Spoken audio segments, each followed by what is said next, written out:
আল্লাহ তাআলা ফেরেশতাদেরকে বারবার ডাক দিয়া বলবেন, জাহান্নামের সরদার মালিক, শত বৎসর হয়ে যাচ্ছে জাহান্নামের দরওয়াজা বন্ধ করে দিয়েছি, তুমি খুঁজে দেখো না জাহান্নামের ভিতরে আমার কোন বান্দা আছেনি, যার ভিতর ঈমান ছিল, যার ভিতর ঈমান ছিল এমন কোন বান্দা আছে কিনা একটু দেখো। ফেরেশতা খুঁজতে থাকবে, জাহান্নামে কোথাও খুঁজে পাবেন আল্লাহ নাই,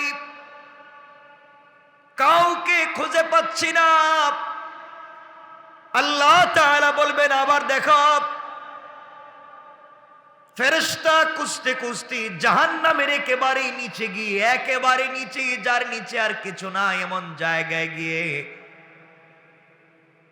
দেখবেন দুটা পাথরের চিপায় একটা রূহ পড়ে চিৎকার করে শুধু বলছে, ইয়া হান্নান, ইয়া হান্নান, ইয়া মান্নান, ইয়া হান্নানু ইয়া মান্নান। দুটা পাথরের চিপায় পড়ে চিৎকার করে ডাক দিচ্ছে জাহান্নামের নিচে। ফেরেশতা আল্লাহ তাআলাকে ডাক দিয়ে বলছেন, আল্লাহ তাআলা একটা রূহ চিৎকার করে করে ডাকছে। আল্লাহ বলবেন, এর অন্তরের ভিতরে সরিষার দানা পরিমাণ ঈমান ছিল, গুনাহ করেছে, নাফরমানি করেছে, আমার হক নষ্ট করেছে, আমি ক্ষমা করে দিয়েছি, তোমরা আমার বান্দাকে উঠাও, আমার বান্দাটাকে জাহান্নামের অতল গহ্বর থেকে উঠাইয়া জীবন নদীতে গোসল করাইয়া, পাক সাফ করাইয়া, হায়াতের সাগরে গোসল করাইয়া আমার বান্দাকে তোমরা জান্নাতের দিকে নিয়ে যাও।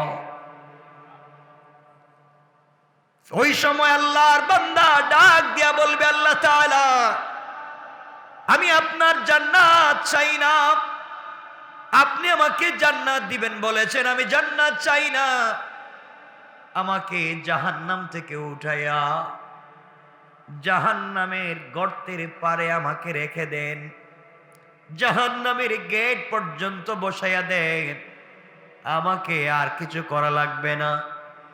আল্লাহ রাব্বুল ইজ্জত ওয়াল জালাল জানতে চাইলেন, গোলাম দীর্ঘ বৎসর থেকে আমার কাছে শুধু চিল্লাচ্ছ আর ডাকতেছো, কোনো জিনিস জীবনে আর চাইবা না, তোমাকে জাহান্নাম থেকে উঠাইয়া দিলে আর কোনো জিনিস চাইবা না, ও বান্দা তোমাকে কি জাহান্নামের উপরে উঠাইয়া দিলে চলবে? বান্দা জাহান্নামের উপরে উঠে গিয়েছে, ফেরেশতারা তাকে রেখে দিয়েছেন দীর্ঘদিন, এভাবেই চলে যাচ্ছে, আবার চিৎকার করে কান্না করবে আর বলবে, আল্লাহ তাআলা ও মুনীব, আপনি দয়া করে জাহান্নামের নিচ থেকে আমাকে উঠালেন, জাহান্নামের গেট পর্যন্ত বসায় রেখে দিয়েছেন, আল্লাহ তাআলা ওখান থেকে জান্নাতের গেট দেখা যায়, জান্নাতের ভিতরে তোমার বান্দারা ঘুরে আমি দেখতে পাই, আল্লাহ তোমার কাছে জীবনে আর কিছুই চাইব না, তুমি কি আমাকে একটু জান্নাতের গেটের কাছাকাছি নিয়ে দিবা, আমাকে তুমি জান্নাতের কাছ পর্যন্ত পৌঁছায়া দাও, আমি ওখানে বসে বসে বসে বসে বাকি সময়টুকুন কাটাইয়া দিতে চাই। আল্লাহ তাআলা বলবেন, বান্দারে এটাই কিন্তু তোমার চাওয়া শেষ, আর চাইতে পারবা না, তোমার অন্তরের ভিতরে সরিষার দানা পরিমাণ নেক আমল ছিল, রব তোমাকে জাহান্নাম থেকে উঠে দিয়েছি, এরপরে তুমি চাইলা জান্নাতের কাছাকাছি গেট পর্যন্ত পৌঁছে দিলাম, যাও। ওখানে তাকে পৌঁছে দেওয়া হলো। জান্নাতের গেট যখন খুলে দেওয়া হয়, জান্নাতের নিয়ামতের সুবাসগুলা তার বডিতে লাগে, আল্লাহু আকবার বলেন। তার বডিতে জান্নাতের সুবাস লাগতে থাকে, জান্নাতের নিয়ামতগুলা লেগে যায়। জান্নাতের ভিতরে তাকায়া দেখে তার কত বন্ধু দুনিয়ার জমিনে ঠিক মতো সালাত পড়েছে, সে ঠাট্টা বিদ্রুপ করেছে, সে তার পাশের দোকানি নামাজ পড়ার কারণে আজকে জান্নাতি, তার ঘরের পাশের লোকটা গরিব ছিল, তিন বেলা খেতে পারতো না, আজকে জান্নাতি, আর তিনি দুনিয়ার জমিনে কোটি টাকার দালানে ঘুমাইছে না, আজকে জাহান্নামী। তাকাইয়া দেখতেছে কত গরিব মানুষ জান্নাতে ঘুরে, তার সহপাঠী কত বিজনেসম্যান জান্নাতে ঘুরে, সে জাহান্নাম থেকে উঠে আসছে, জান্নাতের গেটে বসে বসে কান্দে। আল্লাহ রাব্বুল ইজ্জত ওয়াল জালাল ডাক দিয়া বলছেন, বান্দা এবার কান্না করো, ব্যাপার কি? গোলাম ডাক দিয়া বলছে, আল্লাহ তাআলা আমি কান্না করি শুধু আপনার জন্যে, আমার জন্যে কান্না করো কেন? আয় আল্লাহ তাআলা এই জন্যে কান্না করি, আমি তো গুনাহগার, আপনার নাম তো আজিজুল গফফার। আয় আল্লাহ তাআলা আপনি আমাকে জাহান্নাম থেকে উঠিয়ে দিয়েছেন, জান্নাতের গেট পর্যন্ত পৌঁছে দিয়েছেন। আয় আল্লাহ তাআলা এত কিছু আপনি আমাকে করে দিয়েছেন, আমি জীবনে আর কোনো জিনিস চাইব না। আল্লাহ রাব্বুল ইজ্জত ওয়াল জালাল বলছেন, তুমি তো বারবার বলতে চাইবা না, আবার চাও। এবার বান্দা বলছে, আল্লাহ তাআলা আমি তো গোলাম, আমি তো বারবার ওয়াদা ভঙ্গ করতে পারি, আমি তো গুনাহ করতেই পারি, আমি কথা বলে কথা না রাখতে পারি, কিন্তু সৃষ্টির মধ্যে একমাত্র যিনি আমাদের রব আর পুরা দুনিয়া তার সৃষ্টি, রব কাউকে কোনো ওয়াদা দিলে সেই ওয়াদাকে ভেঙে দেয় না।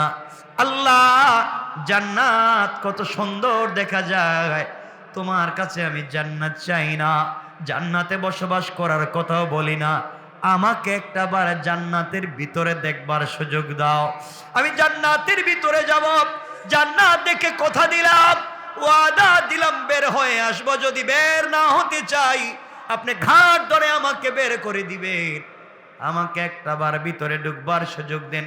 আল্লাহ বললেন, বান্দারে এবারে কথা শেষ। কয়, আল্লাহ আমিও তোমার কসম খায় বললাম এবারে কথা শেষ।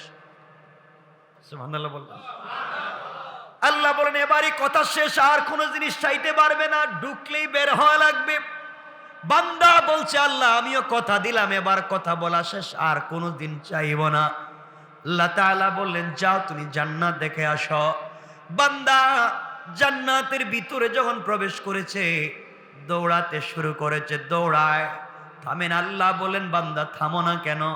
তোমাকে না বলছিলাম তুমি টাইম শেষ হয়ে গেলে বের হয়ে যাবা? ও বান্দা, বের না হয়ে তুমি জান্নাতের ভিতরে দৌড়াও কেন? এবার বান্দা দাঁড়িয়ে গিয়েছে আর ডাক দিয়ে বলছে, আল্লাহ আপনার সঙ্গে আমি কিছু কথা বলতে চাই। আল্লাহ বললেন, কি কথা বলতে চাও বলো। আল্লাহ তাআলার কাছে বান্দা বলছে, আল্লাহ আপনার কাছে আমি জানতে চাই, আপনি যদি কাউকে কোনো জিনিস দান করেন তাহলে আপনি কি কোনোদিন ফিরিয়ে নিতে পারেন? আপনার কি কোনো জিনিসের কমতি আছে নাকি? আপনি কি এমন আল্লাহ, আপনি কি কাউকে কিছু দিলে ফিরে আনেন? দুনিয়ার মানুষ কিছু দিলে ফিরিয়ে নিতে পারে, খোটা দিতে পারে, আপনি তো এমন আল্লাহ না, কাউকে কোনো জিনিস দিলে ফিরিয়ে নিতে পারেন না। আপনি কোরআনে কারীমের ভিতরে বলেছেন, কাউকে যদি আপনি জান্নাতে প্রবেশ করান আর জীবনে বের করবেন না, আমাকে যেহেতু ঢুকাইয়া দিয়েছেন, আপনি কেমনে আমাকে বের করতে চান? তাহলে তো ওয়াদা ঠিক থাকবে না। আল্লাহ রাব্বুল ইজ্জত ওয়াল জালালের রহমতের সাগরে জোশ উঠে গিয়েছে। আল্লাহ বললেন, বান্দা তোমাকে বের করতে চাই না, তুমি বলো কেমন জান্নাত চাও, যেই জান্নাত চোখে দেখা যায় তার চাইতে 10 গুণ বড় জান্নাত তোমাকে দিতে চাই। আমি বোঝাতে চাইলাম, দুনিয়ার জমিনে আপনি যত অন্যায় করেন না, ফরমানি করেন, রব চাইলে ক্ষমা করে দিয়ে জান্নাত দিতে পারে। কিন্তু আল্লাহ বলেছেন, বান্দা দুইটা গুনাহ যদি কোনোভাবে করো আমি ক্ষমা করব না। 2 গুনাহ করলে আল্লাহ তাআলা বলেছেন ক্ষমা করবেন না, বাকি সব তিনি ক্ষমা করে দিতে পারেন। 1 নাম্বার গুনাহ হলো বান্দার হক। বান্দার হক যদি আপনি নষ্ট করেন, বান্দাকে যদি আপনি কোনোভাবে কষ্ট দেন, লেনদেন করেন, টাকা পয়সা মেরে খান, জায়গা জমিতে ভুলভাল দলিল করেন, কারো জায়গা ইচ্ছা মতো দখল করেন, মানুষকে কষ্ট দেন, মানুষের রাস্তা বন্ধ করেন, সারাদিন চিন্তায় থাকেন কেমনে মানুষকে কষ্ট দিবেন, সারাদিন পরামর্শ করেন কেমনে অমুককে তমুককে কষ্ট দেওয়া যায়। দুনিয়ার জমিনে কোনোভাবে যদি আপনার কাছ থেকে সরিষার দানা পরিমাণ কোন বনি আদম কষ্ট পায়, আল্লাহ তাআলা বলছেন আমি ক্ষমা করব না। এই বিচার আমার কাছে নাই, সে বদলা যদি নিতে চায়, সে ক্ষমা না করা পর্যন্ত আমি তোমাকে ক্ষমা করব না। ও বান্দা, তুমি যদি 1000 কোটি টাকা দান করো, শত শত মসজিদ বানাইয়া দেও, হাজারবার আমার ঘর তওয়াফ করতে যাও, আর সরিষার দানে পরিমাণ বান্দার হক থাকে, আমি কিন্তু ক্ষমা করতে পারবো না। সুতরাং দুনিয়ার জমিন থেকে জান্নাত পর্যন্ত যেতে হলে 1 নম্বরে বান্দার হক থেকে নিজেকে বাঁচিয়ে রাখতে হবে। কথা বলেন, কথা বলেন না কেন?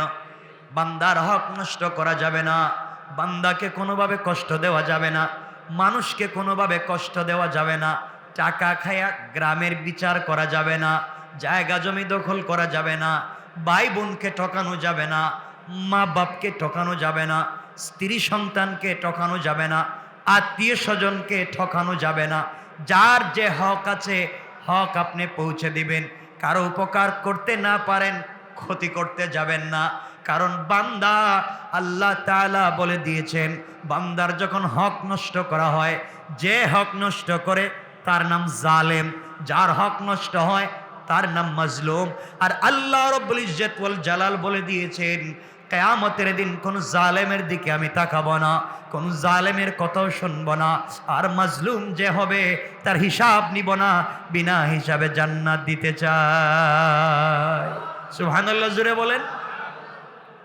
এই জন্য দুনিয়ার জমিনে চলার পথে আমরা যদি ঠকে যাই, কেউ যদি আমাদেরকে কষ্ট দিয়ে থাকে, আমাদের হক নষ্ট করে থাকে, আমাদের জায়গা জমি দখল করে থাকে, আমাদের টাকা পয়সা মেরে খেয়ে থাকে, আমাদেরকে কষ্ট দিয়ে থাকে, সুযোগ থাকলে ক্ষমা করে দিবেন, হয়তো আল্লাহ আপনাকে বড় করে দিবেন। কিয়ামতের দিন হয়তো আপনি তাকে ক্ষমা করবেন না। আপনাকে যদি কেউ কষ্ট দেয় আর আপনি যদি মাজলুম হয়ে যান, গভীর রাত্রে হাত উঠে চোখ থেকে পানি ছেড়ে দেন। আল্লাহ রাব্বুল ইজ্জত ওয়াল জালাল বলেছেন কোন জিনিস দিয়া আমার তখত তৌসকে, আমার আরশে আজিমকে কাঁপানো যায় না, কিন্তু মাজলুমের চোখ থেকে 1 ফোঁটা পানি পড়ে গেলে আমার পুরো আরশ যেন কেঁপে যায়। এই জন্য 1 নাম্বার, কোনোভাবে কোনো কৌশলে কোনোভাবে বান্দার হক নষ্ট করা যাবে না। যার যত হক আছে, যার যত প্রাপ্য আছে তাকে পৌঁছে দেওয়া লাগবে ইনশাআল্লাহ।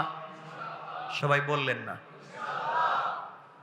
যার যে প্রাপ্য আছে পৌঁছে দিবেন, হক নষ্ট করবেন না। আপনি বড় মানুষ, আপনি এলাকার বড় মানুষ, আপনি বাড়ির বড় ভাই, আপনি জায়গা জমি নিজের নামে নামজারি করালেন, প্রিন্ট করালেন, দলিল করলেন, বুয়া বানালেন, আপনি জায়গা জমি দখল করলেন, সব বাড়িতে থাকবে, সব দুনিয়ায় থাকবে, আপনাকে কিয়ামতের দিন হিসাব দেওয়া লাগবে। এই জন্যে এগুলা সব ভুলে যান, মানুষকে কষ্ট দেওয়া যাবে না। আজকাল গ্রামগঞ্জে দেখবেন মানুষকে, বা ঢাকা শহরেও দেখবেন মানুষকে যারা কষ্ট দেয়, মানুষের হক যারা মেরে খায়, ইন্তেকালের সময় কিন্তু তাদের বহুত কষ্ট হয়। কথা বল, এটা বহুত কষ্ট। মানুষের হক নষ্ট করলে মরার সময় কষ্ট হবে। তাহলে 1 নাম্বার, বান্দার হক নষ্ট করা যাবে, বলেন না যাবে। 2 নাম্বার, শিরিক করা যাবে। আল্লাহ রাব্বুল ইজ্জত ওয়াল জালাল বলেছেন ইন্নাহু মাইয়ুশরিক বিল্লাহ ফাকাদ হারামাল্লাহু আলাইহিল জান্নাহ ওয়া মাওয়াহুন নার। আল্লাহ রাব্বুল ইজ্জত ওয়াল জালাল বলে দিয়েছেন যারা আমি আল্লাহর সঙ্গে শরীক করলো, হারামাল্লাহু আলাইহিল জান্নাহ, তার জন্য জান্নাত একেবারে হারাম। ওয়া মাওয়াহুন নার, তার অরিজিনাল ঠিকানা জাহান্নাম। ওয়া মা লিয-যালিমিনা মিন আনসার, কিয়ামতের দিনে কেউ তাকে সাহায্য করতে পারবে না। তাহলে বোঝা গেল শিরিক করলে অরিজিনাল ঠিকানা জাহান্নাম, পাবলিকের হক মেরে খাইলে অরিজিনাল ঠিকানা, বলেন কেউ মাফ দিবে? কেউ মাফ করাবে? আল্লাহ মাফ দিবেন? শিরিক মাফ হবে না। মানুষের হক মাফ হবে, মাফ করাতে চাইলে দুনিয়ায় মৃত্যুর আগে যার হক নষ্ট করছেন তার হক তাকে পৌঁছে দেন। আপনারা মনে করছেন আস্তাগফিরুল্লাহ আস্তাগফিরুল্লাহ আস্তাগফিরুল্লাহ, এটার নাম মনে হয় তওবা। এটা তো ভুয়া জিনিস। পাবলিক রে মাইরা খাইয়া সারাদিন আস্তাগফিরুল্লাহ বলে কোনো সওয়াব নাই। পাবলিক রে ঠকাইয়া রাত দিন আস্তাগফিরুল্লাহ বলার মধ্যে কোনো সওয়াব, বলেন কোনো সওয়াব? তওবা হচ্ছে যার যে হক তার কাছে হক পৌঁছে দেওয়া, এটার নাম তওবা। কথা বুঝতে পেরেছেন? এজন্য যারা কলেজে পড়েন, ইউনিভার্সিটিতে পড়েন, আপনি ইউনিভার্সিটির কাছাকাছি কত ক্যান্টিন আছে, আপনি কত সিঙ্গারা সমোসা খাইছেন, কত রং চা খাইছেন। আঙ্কেল বিল দিমুনে, এই যে দিমুনে বলছিলেন আর নাই, হয় না এগুলা? আমরাও তো পড়ে আসছি। বিকালে নাস্তার টাইমে চা খাইছেন দিমুনে, আগামী মাসে আব্বা টাকা পাঠাইলে কই? হয়তো আপনি এখান থেকে চলে গিয়েছেন, অন্য জায়গায় চাকরি নিয়েছেন, আপনি সব ভুলে গিয়েছেন, হয় না এগুলা? আপনি এখানে একটা বাসা ভাড়া নিয়েছেন, এক মুদি দোকান থেকে আপনি হয়তো কোনো জিনিস 2, 4, 5, 10, 20 টাকা নিয়েছেন, ভুলে গিয়েছেন। এই যে হক, মাফ হওয়ার কোনো সম্ভাবনা নেই, কোনো সম্ভাবনা নাই। ওটা আল্লাহর খাতায় লেখা আছে, কিয়ামতের দিন বাইর করে দিবেন। বলবেন ইকরা কিতাবাকা, পড়ো তোমার এই কিতাব, কাফা বিনাফসিকাল ইয়াউমা আলাইকা হাসিবা। যা করে আসছিলা পিছনে, এই যে দিলাম, পড়ে পড়ে দেখো ঠিক আছে নি। এখন ওই সিঙ্গারা সমোসার হিসাব দেওয়া লাগবে, ওই রংচার হিসাব দেওয়া লাগবে। এজন্যে আমরা এগুলো দেখবো। আমরা চাকরির সুবাদে বিভিন্ন জায়গায় বসি, আমরা ঋণ করি, আমরা টাকা পয়সা দোকান থেকে কিছু খাই, হয়তো টাকা দেই না। এরপরে দেখবেন রিক্সাওয়ালারে আমরা ভাঙতি দেওয়ার সময় ভাই এই টাকাটা নেন, 2 টাকা ভাঙতি নাই, অন্য দিন। আচ্ছা অন্য দিন কি রিক্সাওয়ালারে পাওয়ার সম্ভাবনা আছে? তো বলেন তো, আপনারা তো বলেনি যে অন্য দিন যদি দিমুনে বাড়াইয়া, বলেন না কথাগুলো অনেকে? অন্য দিন দিবেন বাড়াইয়া, তো অন্য দিন পাইলে না এনে দিবেন। এটা করবেন না। পাবলিকের হক বড় সেনসিটিভ ব্যাপার। কোনো তাহাজ্জুদে কাজ হবে না, কোনো সাজদায় কাজ হবে না, কোনোভাবেই কাজ হবে না। এগুলো মাফ নিতে হয়। এজন্যে আল্লাহর ওয়াস্তে আমরা কোনোভাবেই বান্দার হক নষ্ট করব। সবাই বলেন না, নষ্ট করব, শিরিক করব। এই 2টা জিনিস মাথায় রাখবেন। রাসূল বলছেন তোমরা আমাকে 2 জিনিসের গ্যারান্টি দাও। এই হাদিসে আল্লাহ রাসূল বলছেন তোমরা আমাকে 2 জিনিসের গ্যারান্টি দাও। একটা হচ্ছে বান্দার হক মেরে খাবা না, আল্লাহর সঙ্গে শিরিক করবা না, আমি তোমাদেরকে জান্নাতের গ্যারান্টি দিলাম। অন্য হাদিসে বলেছেন তোমরা তোমাদের মুখকে হেফাজত করো, লজ্জাস্থানের হেফাজত করো, আমি তোমাদেরকে জান্নাতের গ্যারান্টি দিলাম। তে আমরা এখানে শুধু আমি এতটুকুন বলছি, আমরা বান্দার হক নষ্ট করব না, আর কথা বলেন না, শিরিক বুঝেন তো? আল্লাহর সাথে শরিক করা, অংশীদার বানানো, মত মনে করা, আমরা এগুলো করব না। দোকান না খুললে পেট চলবে না, ছেলে বিদেশ থেকে টাকা না পাঠালে আমার চলবে না।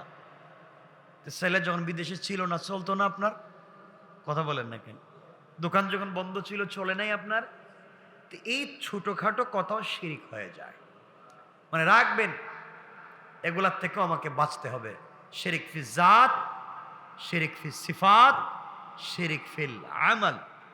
আমলি শিরিক থেকে বাঁচতে হবে, জাতি শিরিক থেকে বাঁচতে হবে, সিফাতে শিরিক থেকে বাঁচতে হবে ইনশাআল্লাহ। কয় জিনিস? আজকের পুরো আলোচনা থেকে আমরা বাঁচবো কয় জিনিস থেকে? 1, বান্দার নষ্ট করা যাবে। 2, শিরিক করা যাবে। আপনি নামাজ পড়েননি, আল্লাহর কাছে জবাব দিবেন। রোজা রাখেননি, আল্লাহর কাছে জবাব দিবেন। হজ করেননি, আল্লাহর কাছে জবাব দিবেন। আল্লাহ চাইলে ক্ষমা তো করে দিতে পারেন।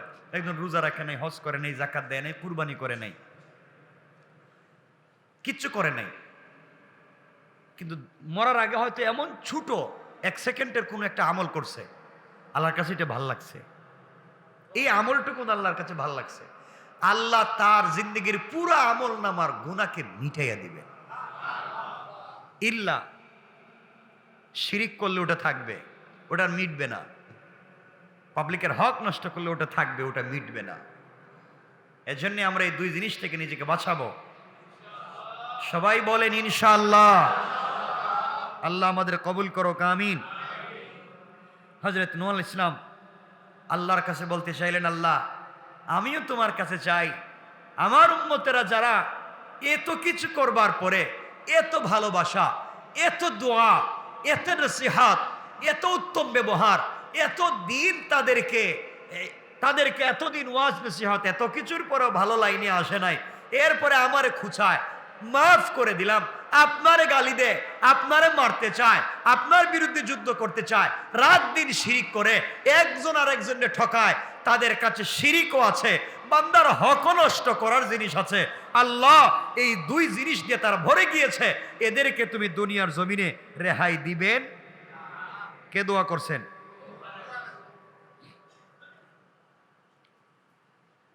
আল্লাহ বলছেন কি হয়েছে? আমার সাথে শিরিক করছে, বান্দার হক নষ্ট করছে, এদেরকে আমি মেরে ফেলে দিব। তুমি এই কথা বলছো কেন? এদেরকে বাঁচায় রাখলে সমস্যা কি? কে বলছেন? নূহ আলাইহিস সালামকে বলছেন। আল্লাহর পয়গম্বর নূহ আলাইহিস সালাম জবাব দিতে লাগলেন, ইন্নাকা ইন তাযারহুম ইউদিল্লু ইবাদাকা ওয়ালা ইয়ালিদু ইল্লা ফাজিরান কাফফারা। আয় আল্লাহ তাআলা, আপনি আমি নূহকে ভালো করেই চিনেন। আমি রাগ বশত কষ্ট পেয়ে কথা বলছি না, রাগ করে বলছি না তাদেরকে ধ্বংস করে দেন।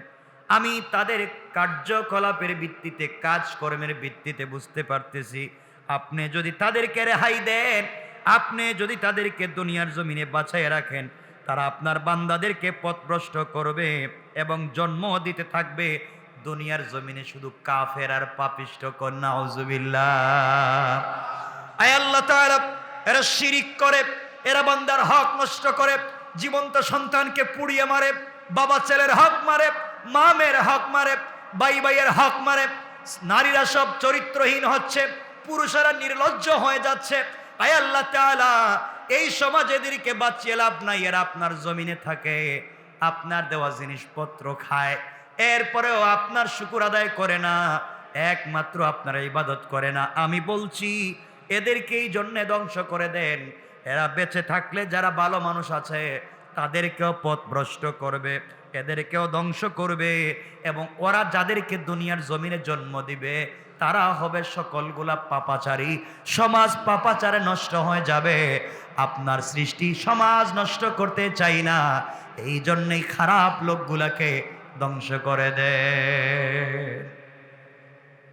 তাহলে মানুষ যদি খারাপ হয় তাহলে জন্ম দেয় খারাপ। কথা বলে না কেন? এখান থেকে বুঝতে পারলাম নূহ আলাইহিস সালাম আল্লাহর কাছে বলছেন, আল্লাহ এরা তো খারাপ লোক, এরাও জন্ম দিবে খারাপ লোক, তাহলে সমাজে খারাপ লোকের বসবাস বেড়ে যাবে, এই জন্য আপনি এদেরকে ধ্বংস করে দেন। কি করে দেন? এখন আমাদের সমাজে খারাপ লোক নাই, একবারই নাই, খারাপ লোকের অভাব নাই। এই জমিন কেমনে যে আছে একমাত্র আল্লাহ জানেন, কেমনে জমিন টিকিয়ে রেখেছেন একমাত্র আল্লাহ জানেন। সুতরাং আমরা যারা আছি, আমরা আল্লাহর ওয়াস্তে খারাপ কাজ করব না, বলেন না ইনশাআল্লাহ।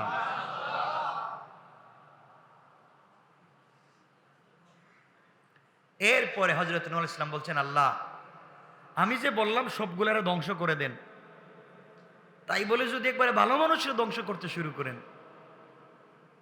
আমি যে বলছি সবগুলারে মাইরে ফেলান, এখন যদি এর ভিতর দিয়ে ভালো মানুষও বিপদে পড়ে যায় তাইলে তো ঝামেলা। হযরত নূহ আলাইহিস সালাম আবার আল্লাহর কাছে দোয়া করলেন। আল্লাহর কাছে দোয়া করে বলছেন, আল্লাহ তাআলা রব্বি গফিরলি ওয়ালি ওয়ালিদাইয়া ওয়ালিমান দাখালা বাইতিয়া মুমিনান ওয়ালিল মুমিনিনা ওয়াল মুমিনাতি ওয়ালা তাজিদিজ যালিমিনা ইল্লা তাবারা।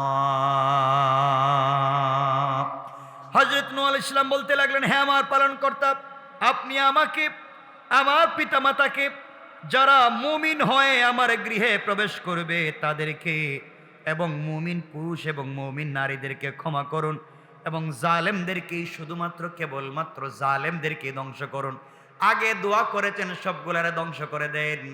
আল্লাহ তাআলা এখন চিন্তা করলেন, নূহ আলাইহিস সালাম আমার কথা যদি আল্লাহ সবাইরে ধ্বংস করে দেয়, মুমিন মুমিনাতরেও যদি মেরে ফেলে। আবার তিনি পরিষ্কার করে বুঝাইয়া বুঝাইয়া দোয়া করলেন বাচ্চাদের মতো। বাচ্চা যখন বাবার কাছে কোনো জিনিস চায়, বাবা বলেন বুঝি নাই, এ সুন্দর করে বুঝাইয়া তার নিজের ভাঙ্গা ভাষা দিয়ে বোঝাতে চায়। আল্লাহ রাব্বুল ইজ্জতুল জালালকে এবার নূহ আলাইহিস সালাম বুঝালেন, হে আমার পালনকর্তা রব্বি, হে আমার পালনকর্তা, আমি বলতে চাইলাম আপনি আমাকে, আমার পিতামাতাকে, যারা মুমিন হয়ে আমার গৃহে প্রবেশ করবে তাদেরকে, আমার ছেলে মুমিন হয়ে আমার গৃহে প্রবেশ করতে পারে নাই, তাকে বাঁচাবার কথা আমি বলছি না। যারা মুমিন হয়ে আমার গৃহে আসবে আপনি তাদেরকে বাঁচান। এখান থেকে নূহ আলাইহিস সালাম বুঝাতে চাইলেন ঘরের ভিতরে যারা মুমিন থাকবে না, নিজের ঘরে বসবাস করবে, নিজের প্লেটে খাইবে, নিজের টেবিলে খাইবে, এক ঘরে ঘুমাবে, এক বিছানায় থাকবে, কিন্তু মুমিন হবে না, নূহ আলাইহিস সালাম তাদের পক্ষে আছেন। তাহলে বুঝাতে চাইলেন আল্লাহ তাআলা, ওয়ালিমান দাখালা বাইতিয়া মুমিনা, যারা আমার ঘরে মুমিন হয়ে প্রবেশ করবে তাদেরকে বাঁচান। আল্লাহ আপনি আমাকে, আল্লাহ তাআলা আপনি আমাকে, আমার মা বাপকে, যারা মুমিন হয়ে আমার গৃহে প্রবেশ করবে তাদেরকে, এবং মুমিন পুরুষ মুমিন নারীদেরকে আপনি ক্ষমা করে দেন, আর ধ্বংস করেন শুধু ওয়ালা তাজিদিজ জালিমিনা ইল্লা তাবারা। আয় আল্লাহ, ধ্বংস যদি করে দিতে হয় একমাত্র জালেমদেরকে কেবল ধ্বংস করে দেন, বলেন নাউজুবিল্লাহ। তাহলে আমরা আলোচনার শুরুতে বলছিলাম যদি কেউ জালেম হয়ে যায় আল্লাহ বলছেন তাদের সাথে কোনো সম্পর্ক কিয়ামতের দিন নাই। নূহ আলাইহিস সালাম এখানে দোয়া করতেছেন, আল্লাহ ধ্বংসই যদি করতে হয় সব জালেমরে ধ্বংস করো। আমরাও দোয়া করি, আল্লাহ ধ্বংসই যদি করতে হয় যারা আমাদের গৃহে মুমিন হয়ে ঢুকবে, যারা মুমিন মুমিনাত হয়ে সমাজে বসবাস করবে, আল্লাহ তুমি তাদেরকে বাঁচাইয়া রাখো, জান্নাত তাদেরকে ওয়াজিব করো, আর দুনিয়া যারা জালেম হবে তুমি ধ্বংস করো। ঠিক না? আমিন বলেন সবাই, আমিন বলেন। আমরাও জালেম থেকে বেঁচে থাকতে চাই, আল্লাহ আমাদেরকে হেফাজত করুক, বলেন আমিন। এটা হচ্ছে সূরা নূহের শেষ আয়াতগুলোর অনুবাদ। এরপর থেকে আল্লাহ তাআলা সূরা জিন শুরু করবেন, কুল উহিয়া ইলাইয়া বলে আল্লাহ তাআলা আর একটা সূরা শুরু করতে যাচ্ছেন। এখানে অনেকগুলো লম্বা চৌড়া কথা আছে, আমরা সবগুলা কথায় যেতে পারবো না। সুতরাং আসুন, এখন আপনারা আমাকে বলতে পারেন, আমাদের সময় কমে গিয়েছে, আপনারা আমাকে বলতে পারেন হুজুর ঠিক আছে আমরা মানলাম যে আমরা তো অনেক সময় পাবলিকের হক নষ্ট করে ফেলেছি, আমরা হয়তো কার দোকান থেকে 2-4 টাকা খাইছি, টাকা দিতে পারি নাই, হয়তো 502 টাকা বিল হয়েছে, 500 টাকা দিছি, বলছে আরেকদিন এসে 2 টাকা দিয়ে যাব, হয় না এগুলা? আর যাইও নাই দেইও নাই, গেছি হয়তো মনে নাই, এগুলা কি হয়? এখন আমরা এগুলোর থেকে বাঁচবো কেমনে? সব ভুলে গিয়েছি, যার কাছ থেকে আনছি হয়তো সে মরে গিয়েছে, অথবা আমি এলাকা ছেড়ে দিয়েছি, অথবা তার আত্মীয় স্বজনকে চিনি না। আমি তো এই হক থেকে বাঁচতে চাই, আমি তো এই হক থেকে বাঁচতে চাই। এখন আপনি আমি কি করব বলেন তো? কেমনে বাঁচবো? আল্লাহ রাব্বুল ইজ্জত ওয়াল জালাল বলছেন, বান্দা যদি তার সন্তান থাকে, তার ব্লাড সম্পর্কের কেউ থাকে, তার কাছে ক্ষমা চাও, সে যেন ক্ষমা করে, আর তার গুরুস্থানে গিয়ে ক্ষমা চাও, সে যেন ক্ষমা করে। আর যদি মনে করো ক্ষমা হচ্ছে না, তবে তুমি যেই পরিমাণ টাকা, যেই পরিমাণ সম্পদ একজনের তোমার কাছে আছে, ওই পরিমাণ তুমি সাদাকায়ে জারিয়া করে দাও, আল্লাহর রাস্তায় তুমি দান করে দাও। আল্লাহর রাস্তায় যদি তুমি দান করে দিতে পারো, ওই সম্পত্তি সাদাকা হতে কিয়ামত পর্যন্ত সওয়াব বাড়তে বাড়তে বাড়তে বাড়তে বিশাল ওহদ পাহাড় পরিমাণ হয়ে যাবে। কিয়ামতের দিন ওই বান্দা দেখবে এত সওয়াব, আল্লাহকে বলবে, আল্লাহ এই সওয়াব তো আমি করি নাই, এত সওয়াব কোথায় পেলাম? আল্লাহ বলবেন, অমুক বান্দার কাছে তোমার হক ছিল, সে ভয় পেয়ে হক তোমাকে দিতে পারেনি, মরে গিয়েছিলে বা সরে গিয়েছিলে, ভয় পেয়ে সাদাকা করে দিয়েছিল, আমি তার সাদাকাকে বাড়িয়ে এই পরিমাণ তোমার জন্য করে দিয়েছি, তুমি এটা গ্রহণ করো, আমার বান্দাকে ক্ষমা করো। আল্লাহ যদি কারো ব্যাপারে ওকিল হইয়া কারো কাছে বলেন ক্ষমা করো, কারো ক্ষমতা আছে? ক্ষমা না করে পারে? কথা বলেন পারবে? তাহলে এই জায়গা পর্যন্ত যেতে হলে আমাদেরকে সাদাকায়ে জারিয়া করে যেতে হবে। সাদাকায়ে জারিয়া, সাদাকায়ে জারিয়া তো বুঝেনি, দাওয়াত করে মানুষের খাওয়াইয়া দিলেন নাকি? সাদাকায়ে জারিয়া হলো কিয়ামত পর্যন্ত চালু থাকে। মানুষকে একটা টিউবওয়েলের ব্যবস্থা করে দেন। একটা মাদ্রাসার একবারে নিচের কাজ হচ্ছে, মসজিদের নিচের কাজ হচ্ছে, একবারে নিচের এই যে পিলারের কাজ হচ্ছে, উপরের নিচে ছাদের কাজ হচ্ছে, দিয়ে দেন। এখানে আবার সাদকা দেওয়ার কথা বলতেছি না, মানে দান খয়রাতের কথা বলছে। মসজিদে তো তোর সাদকা দিলে চলবে? মসজিদে কি আল্লাহ সাদকা নিব? আল্লাহ ঠেকছে তো আপনার আমার কাছে যে আল্লাহ সাদকার দরকার? ভালো টাকা আল্লাহকে দিতে হবে।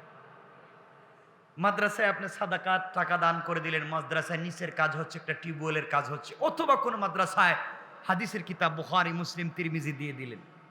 ওই কিতাবগুলো ছাত্ররা কিয়ামত পর্যন্ত পড়বে, কারণ এবছর যারা পড়ছে এরা চলে যাবে, পরের বছর যারা আসবে এরা পড়বে, পরের বছর যারা আসবে এরা পড়বে, এবার কিয়ামত পর্যন্ত পড়তে থাকবে, আর সওয়াব অ্যাকাউন্টে জমা হতে থাকবে, আর এই সওয়াবের মাধ্যমে আপনি আমি বেঁচে যাবো ইনশাআল্লাহ। একটা বাচ্চাকে হাফেজ বানাইয়া যান। আপনি আমি নিজের বাচ্চাকে হাফেজ বানাতে পারলাম না, আমরা অন্যের বাচ্চাকে হাফেজ বানাবো নিজের টাকায়। এটা নাম সাদকায়ে জারিয়া। কথা বুঝতে পেরেছেন? অন্যের বাচ্চাকে হাফেজ বানিয়ে যাব। একটা মাদ্রাসায় কাজ করে দিয়ে গেলাম, এতিমখানায় দিয়ে গেলাম, মানে দাতব্য সংস্থাগুলোতে যেখানে দিলে হয় এমন জায়গায় আমরা দান করলাম। বিশেষ করে টিউবওয়েল, পানির ব্যবস্থা করলাম, মানুষের রাস্তাঘাটের ব্যবস্থা করলাম, রাস্তায় ফলের গাছ লাগাই দিলাম। কথা বুঝতে পেরেছেন? এগুলো হচ্ছে সাদকায়ে জারিয়া। একজন গরিব মানুষ, ঘরে থাকবার জায়গা নেই, তার একটা ঘর বানাবার ব্যবস্থা করে দিলেন। একজন মানুষ ক্যান্সারে আক্রান্ত, বড় রোগে আক্রান্ত, হসপিটালে ভর্তি, টাকা পয়সা নেই, তারা একটু সহযোগিতা করলেন। কথা কি বুঝতে পেরেছেন আপনারা? এগুলো আপনারা দিবেন। এগুলা দিলে হবে কি? হজরতে আলী রাদিয়াল্লাহু তাআলা আনহু বারবার বলতেন, এই দুনিয়ার জমিনে আমি এক সময় না খেয়ে থাকতাম। এই দুনিয়ার জমিনে একসময় আমি না খেয়ে থাকতাম, আমার খাবার ছিল না। আর হজরতে আলী রাদিয়াল্লাহু তাআলা আনহু বলেন যে এই সমাজে এমন হয়েছে যে আমি এই দুনিয়ার জমিনে প্রত্যেক মাসে 4000 দিনার দিরহাম দান করার মতো তৌফিক আল্লাহ আমাকে এখন দিয়েছেন। কেমনে দিলেন ওগুলো আমরা আগামী সপ্তাহে আলোচনা করব, যদি আল্লাহ আমাদেরকে সুযোগ দেন, তৌফিক দেন। এজন্য আমরা সুযোগ বুঝে আমরা দান খায়রাত করব ইনশাআল্লাহ। বলেন না ইনশাআল্লাহ? যে যেভাবে পারেন দান খয়রাত করবেন, সাদাকা করবেন, নিজেকে বাঁচাবার চেষ্টা করবেন। কারণ ভুল তো মানুষের হয়, কখন কার হক কোন দিকে কেমনে চলে আসছে বলতে পারেন না। আর জানাশোনা থাকলে মানুষের হক মানুষকে দিয়ে দিবেন। আর বেশি বেশি করে তওবা করবেন, ইস্তেগফার করবেন, শিরিক থেকে বাঁচবার চেষ্টা করবেন। আল্লাহ তাআলা আমাদের সবাইকে কবুল করুক। সবাই বলেন আমিন।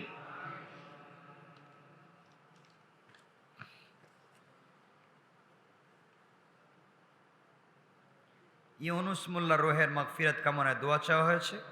ওমর ফারুক সুস্থতার জন্য দোয়া চেয়েছেন। সালেহ বেগম রোহের